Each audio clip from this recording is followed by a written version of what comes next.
Welcome everyone to another video of Career Map Online. আশা করছি তোমরা আমার আগের ভিডিওটা দেখেছো, সেখানে আমি স্ট্র্যাটেজিটাকে ইন্ট্রোডিউস করিয়েছিলাম যে কিভাবে হিস্ট্রিটাকে পড়তে হবে for all the upcoming state এবং সেন্ট্রাল এক্সামিনেশনস। তো আজকে যেটা আমরা করব, যেহেতু অলরেডি অনেক কটা কম্পিটিটিভ এক্সামিনেশন অলরেডি স্টার্ট হয়ে গেছে, ধরো এসএসসি যেটা গ্র্যাজুয়েট বা হচ্ছে হায়ার সেকেন্ডারি লেভেলের যেগুলো রয়েছে, তো সেই কারণের জন্য আমরা আজকে কয়েকটা রিভিশন কোয়েশ্চেন্স করব। তো যদি আমি ইন্ট্রোডাকশন দিয়ে থাকি আজকের আমার ক্লাসে, দেখো আমি আগেই আমার স্ট্র্যাটেজি ভিডিওতে একটা কথা বলেছিলাম, সেটা হচ্ছে modern India compare to all the other stages সবচেয়ে important. Modern India, ancient India বা মিডিয়েভাল ইন্ডিয়া থেকে বেশি কোয়েশ্চেন ক্যারি করে। তো সেই কারণের জন্য আমার মনে হলো just for a quick revision আমাদের মডার্ন ইন্ডিয়াটা দিয়ে শুরু করলে মনে হয় বেটার। মডার্ন ইন্ডিয়া যদিও একটা খুব বিশাল বড় পিরিয়ড, তো সেই কারণের জন্য আমি এটাকে ব্রেকডাউন করেছি। সবচেয়ে ইম্পর্টেন্ট যে কোয়েশ্চেন্সগুলো আসে বা এসেছে for the past few years, সেটা হচ্ছে রিভোল্ট অফ 1857 আর ডেফিনেটলি ফ্রিডম স্ট্রাগল থেকে এসেছে। এবারে তোমরা বলতেই পারো যে ফ্রিডম স্ট্রাগল ম্যাম অনেক বড় একটা সময়। হ্যাঁ, ডেফিনেটলি, এবং সেই কারণের জন্য আমি গান্ধিয়ান এরাটাকে বেশি হাইলাইট করেছি। সো এখানে আমরা অনেক কটা গান্ধীর ওপরে কিন্তু কোয়েশ্চেন পেয়ে থাকবো। তো চলো শুরু করা যাক। আর যদি তোমাদের মনে হয় যে ইট ইজ হেল্পফুল, তোমরা কমেন্টে লিখতে পারো আনসার্সগুলো, পার্টিসিপেট করতে পারো, যাতে এই জিনিসটা আরও বেশি ইন্টারঅ্যাক্টিভ হয়ে যায়। তো let us start of with the first question. যদি আমরা ফার্স্ট কোয়েশ্চেনটা দেখি, it is basically from the revolt of 1857. Which of the following was not a main center of the revolt of 1857? দেখো যখনই আমরা পরীক্ষা দিই, yes it is a very very important thing কি আমরা কোয়েশ্চেনটাকে ঠিক করে রিড করি। স্পেশালি কম্পিটিটিভ এক্সামিনেশনে কি হয়, আমরা বিশাল বড় একটা কোয়েশ্চেন পেপার দেখে অনেক সময় ঘাবড়ে যাই and we don't read the questions properly. তো আমাদেরকে একটু ঠান্ডা মাথায় যদি ঠিক করে কোয়েশ্চেনগুলো পড়ি, it becomes very very easy. যেরকম হচ্ছে এই ফার্স্ট কোয়েশ্চেনটা, এই ফার্স্ট কোয়েশ্চেনটা is very easy. Which of the following was not a main center of the revolt of 1857? যদি আমরা 1857 এর রিভোল্টটাকে দেখে থাকি, তোমরা জানো যে it is mainly concentrated in the Northern part of India. Start হয়েছিল কোথা থেকে? মিরট থেকে, শেষ হয়েছিল গোয়ালিয়রে। তো মোরলেস যদি আমি পরের স্লাইডে যাই, আর যদি এই ম্যাপটা একটু তোমরা দেখো, this is the Northern part of India. এই যে নর্দার্ন পার্ট, এইখানে কিন্তু মেজর কনসেন্ট্রেশন ছিল। যাবতীয় যা জায়গাগুলো রয়েছে, দেখো ফর এক্সাম্পল মিরট হচ্ছে আমাদের স্টার্টিং পয়েন্ট, আর আমাদের গোয়ালিয়র হচ্ছে এন্ডিং পয়েন্ট, এবং এই দুটোর মাঝখানেই দেখো সব ইম্পর্টেন্ট জায়গাগুলো রয়েছে। তো এই জায়গাগুলোকে যদি আমরা একটু মাথায় রাখি, তাহলে আমরা ইজিলি কোয়েশ্চেনটার আনসার দিয়ে দিতে পারি। And what is that? দেখো কানপুর ডেফিনেটলি ইম্পর্টেন্ট জায়গা, তো কানপুর তো আমাদের নয়। আর হচ্ছে কি বরেলি, আর একটা ইম্পর্টেন্ট জায়গা ছিল। লখনৌ আর একটা important, Lucknow is basically the capital of Awadh. আর আমরা জানি যে রিভোল্ট অফ 1857-এ Awadh played a major role. Wajid Ali Shah ছিল, তাকে ডিপোজ করে দেওয়া হয়েছিল। অ্যাজ আ রেজাল্ট বেগম হজরত মহল, যে তার কুইন ছিল, she started off with the rebellion in Lucknow. কানপুরে কি হয়েছিল? কানপুরের যদি আমরা কথা বলি, কানপুরে আমাদের নানা সাহেব ছিল। নানা সাহেবের কি প্রবলেম ছিল? হি ওয়াজ দ্য অ্যাডপ্টেড সান, তাই জন্যে ডক্ট্রিন অফ ল্যাপসের জন্য he did not get the throne. তো এই কারণের জন্য Bareilly, Lucknow, Kanpur, they are all major places of the revolt. তাহলে বাকি কে রয়ে গেল? বাকি রয়ে গেল আমাদের রোহতক। রোহতক কোথায়? হরিয়ানাতে। হরিয়ানা অবধি তো যায়নি আমাদের রিভোল্ট, দিল্লি অবধি গেছিল in the north western part. তো সেই কারণের জন্য hour right answer will B Rohtak. তাহলে এইরকম ভাবে যদি আমরা একটু বুঝে নিই জিনিসগুলো, things will be very easy for us. তো এই কোয়েশ্চেনের আনসার হবে Rohtak. Rohtak was not a main center of the revolt of 1857. Question number 2 হচ্ছে Mangal Pandey was hanged to death for attacking British officers in Barakpur on. আমরা আবার জানি মঙ্গল Pandey was a major character in the story of revolt of 1857. কি হয়েছিল যদি আমি একটুখানি ব্যাকড্রপটা দেখি, গল্পটা যদি দেখি, আমরা জানি যে the ব্রিটিশার্স had introduce the Enfield rifle. এই এনফিল্ড রাইফেলের ইন্ট্রোডাকশনের প্রবলেম কি ছিল না, এনফিল্ড রাইফেলের মধ্যে একটা কার্ট্রিজ হতো এবং সেই কার্ট্রিজের আশেপাশে মানে the outer covering of the cartridge was made out of fat. তো এই ফ্যাটের লেয়ারটা একটা রিউমার ছড়াতে আরম্ভ করলো যে এই ফ্যাটের লেয়ারটা হচ্ছে either was made out of the fat of cow or pig. এটা একটা রিউমার ছিল কিন্তু। তো মানুষেরা কি ভাবতে আরম্ভ করলো, ফর হিন্দুজ কাউ হচ্ছে একটা খুব হোলি অ্যানিমাল, অসপিশিয়াস অ্যানিমাল, আর মুসলিমরা পিগ খায় না, they feel that pig is dirty, এবং তাই জন্য ওরা হচ্ছে পর্ক খায় না বা পিগের মিট খায় না। তো কার্ট্রিজটাকে যখন আমি এন্ট্রি করছি ইনসাইড দ্য এনফিল্ড রাইফেল, আমাকে ওটা দাঁত দিয়ে কামড়ে then I have to put inside the rifle. দাঁত দিয়ে কামড়ানো মানে কি, আই অ্যাম ইটিং। তো এই কারণের জন্য কোথাও না কোথাও তাদের রিলিজিয়াস সেন্টিমেন্টে আঘাত লাগে এবং মঙ্গল Pandey being a Brahmin of the Barrackpore regiment, he felt that it was totally against his religious ideas and belief. এই কারণের জন্য they started revolting how by attacking the European soldiers. তো তিনি কবে এটা করেছিলেন, the answer will be 29th of March 1857। 29th of মার্চে তিনি হচ্ছেন ইউরোপিয়ান সোলজারকে অ্যাটাক করেন এবং সেই কারণের জন্য he was actually sentence to be hanged. এবারে তার initial date of hanging was actually 18th of April, কিন্তু যেহেতু একটা পপুলার আপরাইজিং অলরেডি স্টার্ট হতে চলছিল সেই কারণের জন্য দ্য ব্রিটিশার্স থট কে we should be preponing the date. এই কারণের জন্য he was hanged on 8th of April 1857, and this actually marks the uprising of the entire army. মঙ্গল পান্ডেকে দেখে এর পর থেকে আমরা দেখব the revolt started in Meerut, that went on to Delhi, to Lucknow, Kanpur, Allahabad, etcetera etcetera. So Mangal Pandey definitely was a huge figure in the revolt of 1857। So আমাদের answer তাহলে কি হলো, 29th of March 1857 was the date when he attacked the soldiers. Let us move on to the next slide. Number 3. During 1857 uprising, who among the following took up the leadership of Faizabad? দেখো already আমরা কিছু কিছু নাম আমি আগের স্লাইডেই বলে দিয়েছি, যেরকম হচ্ছে বেগম হজরত মহল। বেগম হজরত মহল কোথাকার ছিলেন, she was the queen of Awadh. তো তাহলে তিনি হচ্ছেন কোথা থেকে করেছিলেন স্টার্ট, লখনৌ। তো শি ইজ আউট। নেক্সট হচ্ছে কুঁওয়ার সিং। কুঁওয়ার সিং ওয়াজ আ জমিনদার। So he was not from Faizabad. তাহলে ফাইজাবাদ থেকে কে হলো, আমরা যদি দেখি টু দ্য নেক্সট স্লাইড, এইটা হচ্ছে আমাদের লিস্ট অফ লিডার্স। তো এই সেন্টারগুলো যদি তোমরা দেখো, ভক্ত খান, হি ওয়াজ ফ্রম দিল্লি এবং পরবর্তীকালে he became one of the most important leader, যে কিন্তু দিল্লির পুরোপুরি আমরা সবাই জানি যে Bahadur Shah Zafar, even though he was the leader in Delhi, he was very old. তো সেই কারণের জন্য Bakht Khan became the prime leader in Delhi. আমরা অলরেডি বেগম হজরত মহল পড়ে নিয়েছি, নানা সাহেবও দেখে নিয়েছি কানপুর আগের স্লাইডে। আমাদের দরকার হচ্ছে খান বাহাদুর, যিনি হচ্ছেন বরেলি থেকে করেছিল, কুঁওয়ার সিং তিনি হচ্ছেন বিহার থেকে, and our answer is Maulvi Ahmadullah, যিনি হচ্ছেন ফাইজাবাদ থেকে এই রিভোল্টটাকে লিড করেছিলেন। আমাদের তাহলে আনসার কোথায় আসে না, মৌলভি আহমদুল্লাহ, এটা হচ্ছে আমাদের আনসার। তো আমরা যদি এখন পেছনে যাই, দেখো তাহলে ফাইজাবাদ থেকে কে আমাদেরকে লিডারশিপ দিয়েছিল, মৌলভি আহমদুল্লাহ। মাথায় রাখবে রিভোল্ট অফ 1857 সবসময় যে সব নামি দামি popular leaders were giving the lead সেটা কিন্তু নয়।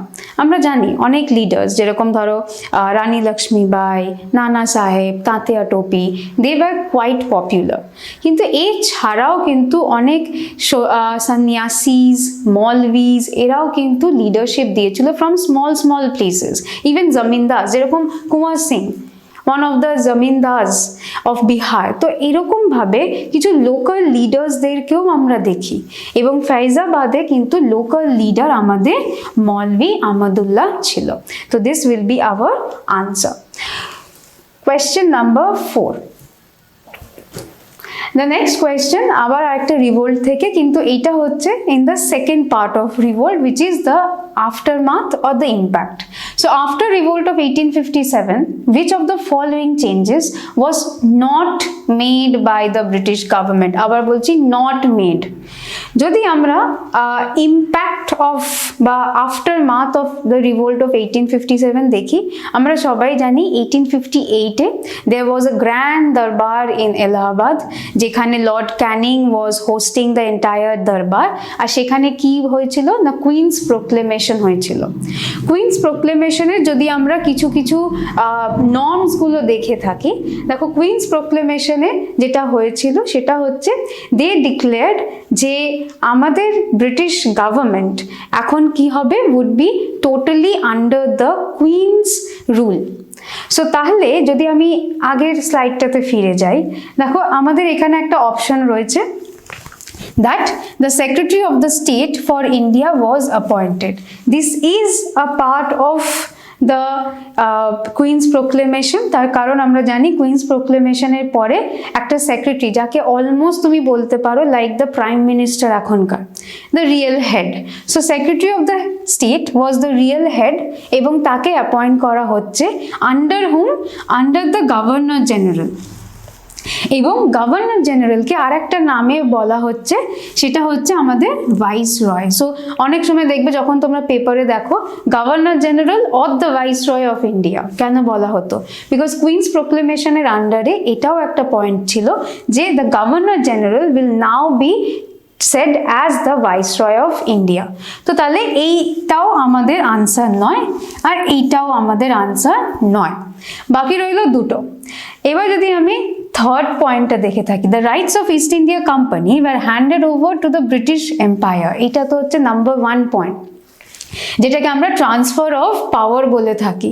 আমরা সবাই জানি কুইন্স প্রোক্লেমেশনে transfer of power took place, that was taking the power from the British East India company and giving it to the British crown, এবং এইটাই হচ্ছে এখানে রয়েছে। তাহলে এই অপশনটাও আমাদের নয়। তাহলে আমাদের রাইট আনসার কোনটা হবে? The number of Indian soldiers were increased in British army. হয়েছিলটা কি? Revolt of 1857 was also known as the Sepoy Mutiny.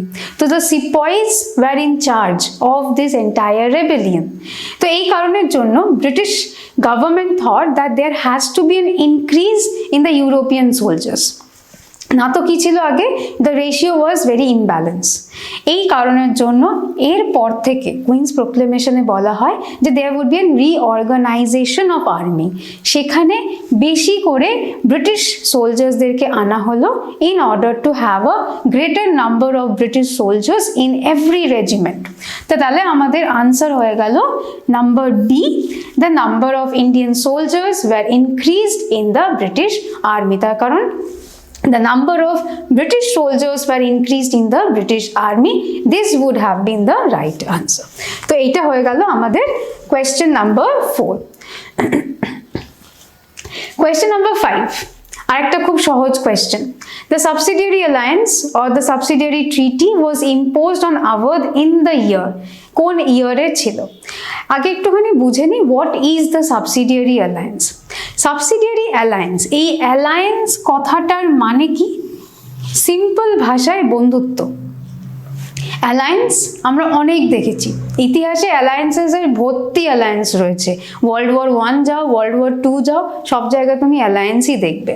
তো অ্যালায়েন্স হচ্ছে বন্ধুত্ব, কিন্তু এই বন্ধুত্বটা একটু সাবঅর্ডিনেট কাইন্ড অফ বন্ধুত্ব। মানেটা কি? সাবসিডিয়ারি মানে হচ্ছে I will be a support, একটা বন্ধু যে আমাকে সাপোর্ট দেবে। এই সাপোর্টিভ বন্ধুটাকে এখানে হচ্ছে ব্রিটিশ, যে হচ্ছে যে কোনো রিজিওনাল রুলার যে এই ট্রিটিটাকে সাইন করতে চায় তাকে একটা বন্ধুত্বের হাত বাড়িয়ে দিল। What kind of friendship? Friendship in terms of defending their empire or the kingdom. কিভাবে ডিফেন্ড করবে? It will be defending, or the Britishers will be defending from any foreign attack. Third party attack করলেই ব্রিটিশরা help করবে তোমাকে to defend your kingdom. How? By giving you soldiers. দেখো, বাই 1800 আমরা এটা বুঝে গেছিলাম যে the Britishers they were far more disciplined, far more trained in warfare than the Indian soldiers. তো এই কারণের জন্য ইন্ডিয়ান সোলজার্সদের থেকে British soldiers were more preferred by our regional rulers. এই জিনিসটা হাতে নিয়ে তারা এই সাবসিডিয়ারি অ্যালায়েন্সটা করে, যে যারা যারা বা যে রিজিওনাল রুলার্সরা এই সাবসিডিয়ারি অ্যালায়েন্সটা সাইন করবে তারা কি হবে না, তারা হচ্ছে ফার্স্ট ব্রিটিশকে প্যারামাউন্ট পাওয়ার হিসাবে নেবে। নাম্বার 2, এছাড়া এই বন্ধুত্বের ছাড়া তারা অন্য কারোর সাথে বন্ধুত্ব করবে না। তো তখন অনেক আরও ইউরোপিয়ান পাওয়ার্সরাও ছিল, তাদের সাথে যাতে না বন্ধুত্ব হয় সেটা দেখা হতো। তো ব্রিটিশদের সাথে বন্ধুত্ব মানে খালি ব্রিটিশই তোমার বন্ধু, আর কেউ হবে না। Number 3, British would help in this friendship by giving army, by giving soldiers. কিন্তু টুইস্ট ইন দ্য টেল হচ্ছে যে the army or the soldiers would be maintained by the ruler itself. রুলারকেই, যে নিচ্ছে তাকেই মেনটেন করতে হবে, তাদের খাওয়া পড়া স্যালারি এভরিথিং। নেক্সট পয়েন্ট হচ্ছে উইথ দ্য রুলার্স একটা রেসিডেন্ট বসবে, আ ব্রিটিশ রেসিডেন্ট, যে হচ্ছে কোর্টে থাকবে, and he could do anything, he could interfere, না যেখানে ইচ্ছা গলাতে পারে। So this were few of the terms and conditions of the subsidiary alliance. হিস্ট্রিতে বলে the first detail subsidiary alliance Nawab of Hyderabad sign করেছিল, কিন্তু নবাব অফ আওয়াধকেও এই সাবসিডিয়ারি অ্যালায়েন্সটা প্রপোজ করা হয় right after the battle of Buxar. But in which year did he sign? In the year of 1801, একটা detailed description of the subsidiary alliance was given to the ruler of Awadh. আমি যদি পরের স্লাইডে যাই তোমরা আরো বেটার বুঝতে পারবে। This is Mr. Wellesley, Lord Wellesley, যিনি হচ্ছেন এই সাবসিডিয়ারি অ্যালায়েন্সটা স্টার্ট করেছিলেন। বাট ইন্ট্রোডিউস কে করেছিল? That was the French governor Dupleix. এই জিনিসটা একটু মাথায় রাখবে। The concept of subsidiary came from the French governor Dupleix. Pen and পেপারে কে স্টার্ট করেছিল? This would be Lord Wellesley, যিনি হচ্ছেন গভর্নর জেনারেল ছিলেন অফ ইন্ডিয়া বিটুইন 1798 and 1805। তো in the year of 1801, the then Nawab of Awadh, that is Sadat Ali Khan II, he was forced in order to sign the subsidiary alliance. এমনিতে কিন্তু মুখে মুখে subsidiary alliance was already done just after the battle of Buxar, যখন battle of Buxar এ আওয়াধ হেরে গেছিল। But pen and paper the treaty was done during the year of 1801. তাহলে আমাদের answer হবে 1801. Now let us move to the next slide. পরের কোয়েশ্চেনটা যদি আমরা দেখি, question number 6, the bill which provided for the trial of the British or European person by Indian magistrates was very very very easy. এটা আমরা সবাই জানি, যারা হিস্ট্রি পড়ে তারাও জানে, যারা হিস্ট্রি পড়ে না বাট নলেজ আছে তারাও বলতে পারে এটাকে। সো এখানে কিছু কিছু বিল আছে, যেরকম for example the first one, এটা হেস্টিংস হবে, হেস্টিংস বিল, ডালহাউজি বিল, ইলবার্ট বিল, জর্জ বিল। এর মধ্যে সবচেয়ে কমন কোন নামটা? সেটা হচ্ছে ইলবার্ট বিল। এখানে আমাকে ইন্ট্রোডাকশন না দিলেও চলে। ইলবার্ট বিল কি ছিল? একটা বিশাল বড় কন্ট্রোভার্সি যেটা স্টার্ট করেছিল, সেটা হচ্ছে the Ilbert bill was introduced into the legislation বা into the judiciary of the Indian scenario in the year of 1833. অনেক সময় এই কোয়েশ্চেনটাও এসে থাকে যে কবে ইলবার্ট বিলকে ইন্ট্রোডিউস করানো হয়েছিল। সো ইন্ট্রোডিউস করা হয়েছিল কবে? 8th of February 1883। এই ইলবার্ট বিলটা কি ছিল? ইলবার্ট বিল বেসিক্যালি আগে কি হতো, যখনই আমাদের জুডিশিয়াল সিস্টেম দেখি আন্ডার দ্য ব্রিটিশার্স, আমরা দেখি যে the Europeans could be only trialed by European বা a British judge.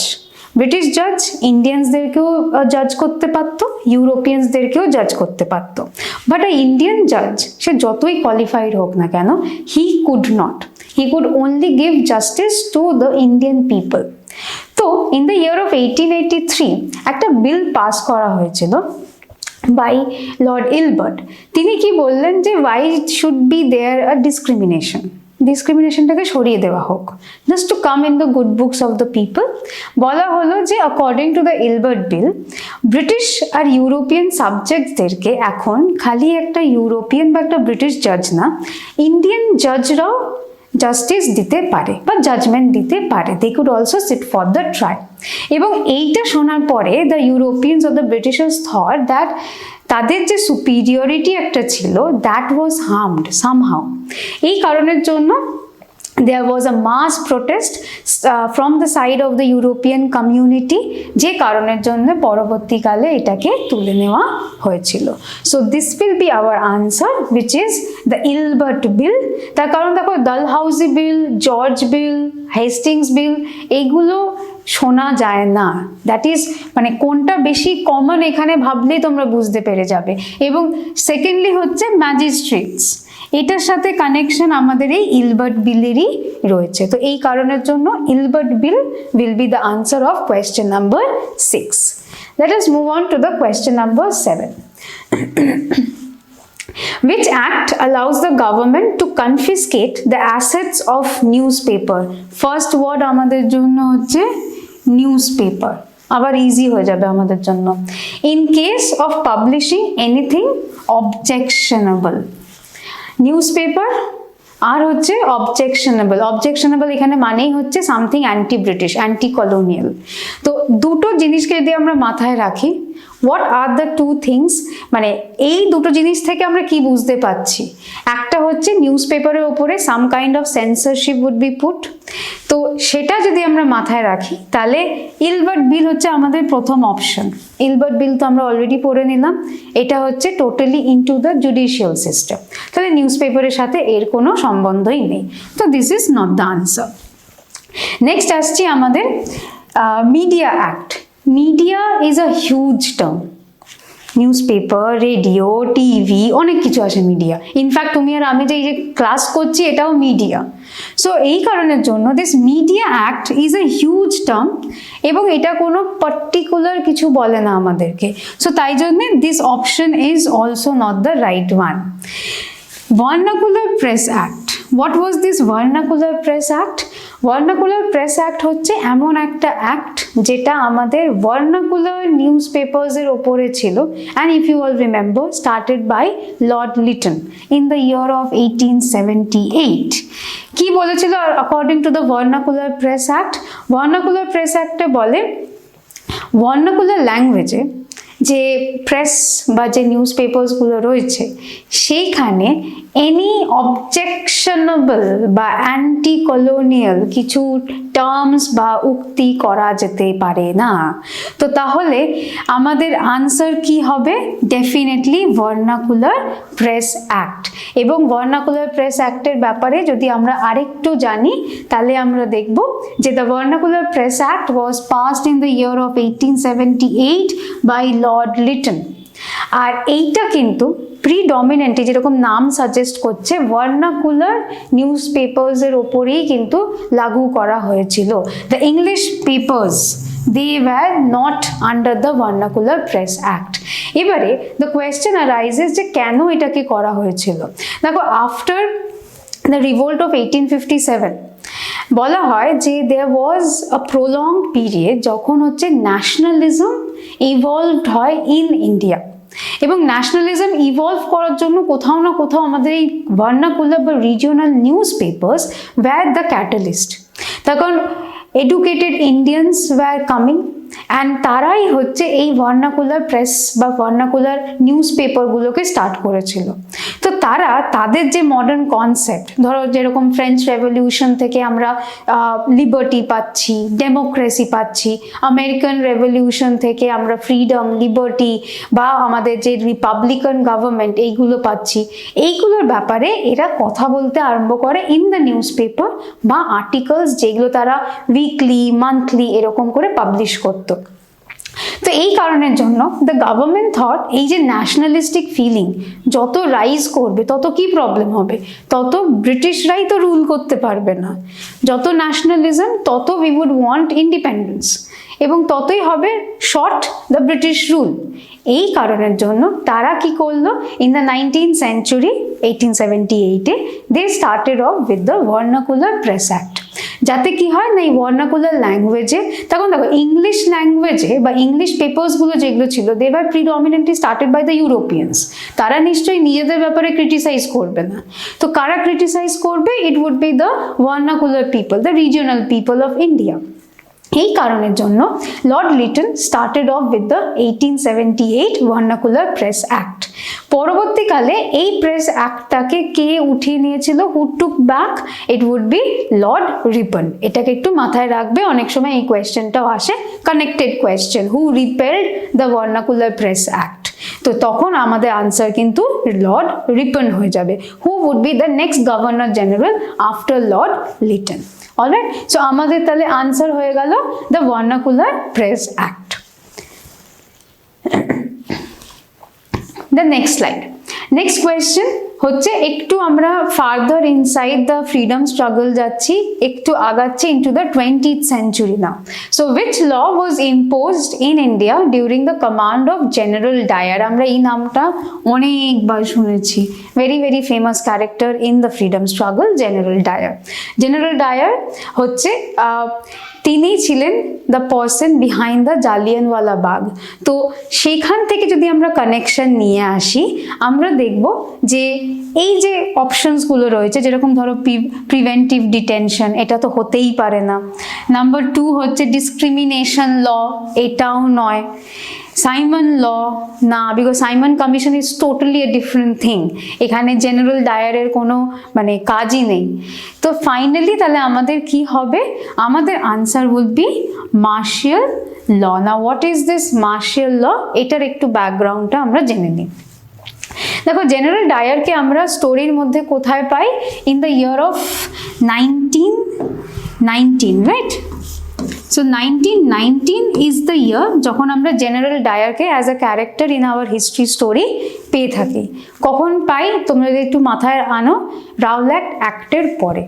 So Rowlatt Act, which was passed in 1919, আমরা সবাই জানি it was a very unscrupulous, very cruel act, যেখানে হচ্ছে উইদাউট এনি ট্রায়াল তোমাকে জেলে নিয়ে চলে যাওয়া হবে if you are an Indian. আর যদি ইউরোপিয়ানসদের মনে হয় বা ব্রিটিশ যদি মনে করে যে you are doing something anti British, তোমাকে উইদাউট এনি এভিডেন্স জেলে নিয়ে চলে যাওয়া যেতে পারে, which was very very cruel। এটা তুমিও মানবে, আমিও মানবো। সো ইন 1919 আমরা দেখি যে এই রাওলাট অ্যাক্টের জন্য দেয়ার ওয়াজ আ মাস রিভোল্ট, একটা হরতাল স্টার্ট হয়, এবং because of that there was a lot of chaos, specially in the north western part of our India, Punjab, Delhi, এই জায়গাগুলোতে। তো তার জন্য আমরা দেখি যে general Dyer had started this martial law. According to this martial law কি হয়, মার্শাল লতে সবসময় আর্মি বা পুলিশকে ম্যাক্সিমাম পাওয়ার দেওয়া হয়। So it would be the state under the law of the, or under the control of the police or the army. তো এই কারণের জন্য যা জেনারেল ডায়ার বলতো, he was the head of the army. So being the general, whatever he would now say would become the law of the state. তো under General Dyer, the martial law was started, এবং কখন হয়েছিল? In the year of 1919. Okay, so question number 8, answer will be the martial law. Let us move on to the next question, which is question number 9. Which committee among the following was formed in Bombay in March 1919? এটা একটু হয়তো tough হতে পারে, but let us just break this down, ঠিক আছে? সবচেয়ে প্রথমে যে অপশনটা আছে আমাদের, সেটা হচ্ছে হান্টার কমিটি। হান্টার কমিটি দুবার এসেছিল। সেকেন্ড টাইম যখন এসেছিল, the closest one to the time that we are doing, definitely the Hunter committee second টাইমে 1919-এই এসেছিল, ঠিক আছে? কিন্তু Hunter committee came in the year বা in the month of October 1919। কেন এসেছিল? To give a report on the Jallianwala Bagh massacre. তো জালিয়ানওয়ালা বাগ হচ্ছিল 1919 13th এপ্রিল, তারপরে এসেছিল in the month of October 1919। তো হান্টার কমিশন বা হান্টার কমিটি হচ্ছে এই কারণের জন্য এসেছিল। তো এই অপশনটা is deleted, this is not our option. Number 2 যদি আমি সার্জেন্ট কমিটি দেখে থাকি, এই সার্জেন্ট কমিটি হচ্ছে 1944 এ এসেছিল। তোমরা যদি হিস্ট্রি বই খুলে দেখো 1944 এ সার্জেন্ট কমিটি এসেছিল two talk about the education policy after the war. কোন war? 1944, সো এর আগে আমাদের 1939 থেকে 1945 we have the second world war. তো এই পোস্ট ওয়ার কি কি রিফর্মস আনতে হবে ইনটু দ্য এডুকেশন সেটা ঠিক করার জন্য সার্জেন্ট কমিটি বানানো হয়েছিল। Next was the Sapru committee. তেজ বাহাদুর সাপ্রু, এনার নাম আমরা অনেক শুনেছি। তো এনার আন্ডারে এই কমিটিটা গঠন হয়েছিল again in the year of 1944, gave the report in the year of 1945. কি রিপোর্ট দিয়েছিল? It was basically talking about the problem of minorities, depressed classes, minorities, backward classes, এদের যে একটা প্রবলেম চলছিল তার ব্যাপারে এনারা হচ্ছে রিপোর্ট দিয়েছিলেন। তাহলে এই অপশনটাও আমাদের নয়, এই অপশনটা আমাদের নয়, because they both came in the year of 1944। আমাদের দরকার হচ্ছে March 1919। So that brings us to our answer, which is the Khilafat Committee, which was formed in the year of 1919 in the month of March. এবার আমরা এর একটু ব্যাকড্রপটা দেখে নিই। On the screen is the map of the First World War. First world war যখনই আমরা পড়ি আমরা জানি যে দ্য ফার্স্ট ওয়ার্ল্ড ওয়ার একটা সেন্টেন্সে যদি আমি বলি the cause of first world war, definitely it would be because of power and resources. অনেক ডিফারেন্ট কজেস আছে, আমি নাটশেলে একটা সেন্টেন্সে বললাম রিসোর্সেস অ্যান্ড পাওয়ার। কাদের মধ্যে হচ্ছিল? The competition was between two parties. আমাদের এখানে দুটো পার্টি আছে যেটা ম্যাপ থেকেও তোমরা দেখতে পাবে। One is the allies, another is the central power. তো অ্যালাইজ যদি তোমরা ম্যাপটা দেখো ইন পার্পল কালার, সো অ্যালাইজের মধ্যে definitely we have France, we have United Kingdom, we have the biggest country that is Russia. পরবর্তীকালে USA also joined this allies power, বা যাদেরকে আমরা allied বা entente, আতাত অনেক রকমের pronunciation আছে সেগুলো বলে থাকি। Opposite to that we had the central power. Central মানে হচ্ছে ইউরোপের সেন্টারে যে যে স্টেটস বা কান্ট্রিজ গুলো রয়েছে। তো very easily identified, definitely Germany, Austria Hungary, আর একটা our humble Ottoman Empire, that is present day Turkey. তো ফার্স্ট ওয়ার্ল্ড ওয়ারে আমরা জানি which culminated, which stopped with the defeat of the central powers and the win of the allied powers. তো এর উইনের পরে কি হয় না, যখনই একটা ওয়ার শেষ হয় they start writing down the treaties and they sign the treaties. ট্রিটিটা কি? একটা কাইন্ড অফ এগ্রিমেন্ট যেখানে অনেক পয়েন্টস থাকে। তো সেরকমই the allied power signed a treaty with hmm? With turkey or the Ottoman empire. এবং সেই ট্রিটিতে বলা ছিল যে the religious and the political head of Muslims, who is known as the caliph, এই ওয়ার্ডটাকে একটুখানি মাথায় রাখবে, হি উড বি ওভারথ্রোন। এবারে যদি আমি caliph, who is the religious and the political head of the মুসলিমসকে যদি ওভারথ্রো করে দিই, that is a huge humiliation for the Muslim people. আর কেন তারা সহ্য করবে? So as a result the Khilafat committee was made in order to protest against the upliftment of the caliph.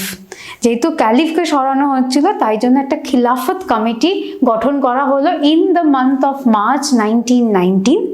আমাদের ইন্ডিয়াতে we also have a huge population of Muslims, তো তাই জন্য যেরকম হচ্ছে world wide there was an agitation against the Khilafat movement, বা sorry against the toppling of the caliph, ঠিক সেরকমই হচ্ছে আমাদের ইন্ডিয়াতেও একটা এরকম মেজর মুভমেন্ট চলছিল, which was started by Muhammad Ali and Shaukat Ali, which gives us the Ali brothers. These people, they are popularly known as the Ali brothers. So, Ali brothers Muhammad Ali or Shaukat Ali, they started off with this Khilafat movement in the country.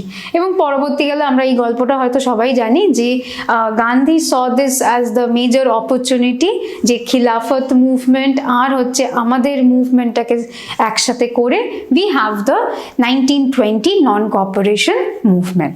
So this is the Khilafat committee which was formed in the month of March 1919. তো এটা হয়ে গেল আমাদের খিলাফত কমিটির answer. Next question, question number 10. India was divided into India and Pakistan by the Dash Act. দেখো আমরা সবাই জানি যে partition was a huge problem for India এবং পার্টিশনটাকে নিয়ে প্রায় অনেক বছর ধরে the Muslim League and the Congress was contesting. একজন বলে হ্যাঁ, একজন বলে না, but finally in the year of 1947 যখন আমরা independence pi, under the governorship of Mountbatten there was an act which was signed and that made the division of India and Pakistan. Division of India, this option does not fit. Partition of India was a process, it was never an act. আরেকটা হচ্ছে Government of India which was not in 1947, Government of India Act হয় না, so we are left with India Independence Act which was under the governorship of Mountbatten. So Lord Mountbatten এর সময়, who was the last viceroy, we have the Indian Independence Act which was passed in the year of 1947. এবং যদি তোমরা এই ম্যাপটাকে দেখো তোমরা দেখতে পাবে the two divisions of Pakistan, this was West Pakistan and this is East Pakistan, যেটাকে আমরা এখন বাংলাদেশও বলে থাকি. So this was divided এবং India became one union while East and West Pakistan they became another union with a different constitution. তো এইটা হচ্ছে আমাদের ইন্ডিয়া ইন্ডিপেন্ডেন্স অ্যাক্ট, যেটা হচ্ছে ডিভাইড করলো আমাদের ইন্ডিয়াকে into two provinces of Pakistan, that is east and west Pakistan and India. So আমাদের আনসার তাহলে দাঁড়ালো কোনটা না, India independence act. So the next question, question number 11, the Arms Act which disallowed Indians from having arms was passed in the year. দেখো যখন আমাদের এখানে Lord Liton ছিল as the viceroy বা the governor general, he had passed a lot of unscrupulous, cruel acts, যেরকম একটা already আমরা দেখে নিয়েছি, the vernacular press act. Similarly আমাদের একই সময় we also have another act which was known as the Arms Act. তো ভার্নাকুলার প্রেস অ্যাক্টের যদি আমরা ইয়ারটাকে মাথায় রাখতে পারি, আর যদি আমরা লর্ড লিটনের যদি টেনিয়ারটাকে মাথায় রাখতে পারি which is till 1880s, এইটুকু যদি আমরা মাথায় রাখতে পারি, আই গেস আমরা এটাকে ক্র্যাক করে নিতে পারবো। সো আমি যদি পরেরটাতে যাই, this is basically the summary. দেখো আর্মস অ্যাক্ট কেন পাস করা হয়েছিল বা কেন স্টার্ট করা হয়েছিল, because of the rise in nationalism অনেক জায়গায় দেখা যাচ্ছিল যে there were a number of outburst, বিভিন্ন রকমের আউটবাস্ট। তো the Britishers they became very curious to know that কখন কি আউটবাস্ট হবে তারা কিছুই বুঝতে পারছিল না। এই কারণের জন্য তারা ভাবলো যে it would be safer to curb the keeping of the arms with the Indian people. Arms না থাকলে তো they cannot attack. তো এই কারণের জন্য in the year of 1878 we have the passage of the Arms Act. এই Arms Actটা কি ছিল না, Arms Actে বলা হয় যে under this act the manufacture and the sale of guns in the country would be regulated. Regulated how? The Indians could not now have the guns without any permission, এবং permission পাওয়াটা was next to impossible. So the Europeans, they could manufacture, they could keep guns, but the Indian people, they could not keep the weapons. They could not have any weapon without any license. তো এই কারণের জন্য for us the answer will B 1878। এবং আমি যেরকম আগেই বললাম, যদি আমরা লর্ড লিটনের টেনিয়ারটাকেই মাথায় রাখি, দেখো এই দুটো অপশন এমনিতেই চলে যায়, 1925 আর 1920, তখন লিটন এসেই ছিল, মানে ছিলই হচ্ছে 1880s অবধি। তো সেই জন্য এই দুটো অপশন আমাদের এমনিতেই বেরিয়ে যায়। আর যদি আমরা মাথায় রাখি যে লর্ড লিটনের আন্ডারে কি কি হয়েছিল, তাহলে আমরা মাথায় রাখতে পারবো এই ইয়ারটা অফ 1878। তখন ভার্নাকুলার প্রেস অ্যাক্ট আর হচ্ছে আর্মস অ্যাক্ট একই বছরে পাস করা হয়। তো এই কারণের জন্য 1878 becomes the right answer for question number 11। তো আশা করছি this would help you to crack the upcoming competitive examination। আর না হলে আমাদের চ্যাপ্টার ওয়াইজ ডিসকাশনস তো রয়েছে অন ডিফারেন্ট সাবজেক্ট, সেগুলো তোমরা দেখতে পারো।